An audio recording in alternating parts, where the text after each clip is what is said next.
ఎప్పుడు ఎలా ఉండాలంటే భార్యాభర్తలు కూడా రోజు కనీసం ఒక అరగంట సేపు మాట్లాడుకోవాలి, అలా హాయిగా మనస్సు విప్పి మాట్లాడుకోవాలి.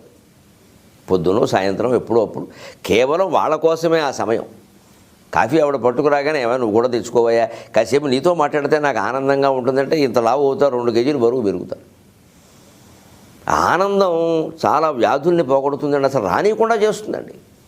చాలామంది ఏదో మాకు మతిమేహం ఉంది, రక్తపోటు ఉంది అంటారు. భార్యాభర్త కూర్చుని ఆనందంగా కబుర్లు చెప్పుకోవడం, పిల్లలతో గడపడం, సరదాగా అటు ఇటు కాస్త షికారుకి వెళ్ళొస్తూ ఉండడం లాంటివి ఉంటేనండి ఇవి తగ్గిపోతాయండి, అసలు రావండి. కానీ ఖచ్చితంగా కనీసం ఒక అరగంట సేపైనా కూర్చొని మాట్లాడుకోవాలి. కానీ అక్కడే ఒక విషయం గుర్తుపెట్టుకోవాలి, అరగంట దాటి మాట్లాడుకోకూడదు.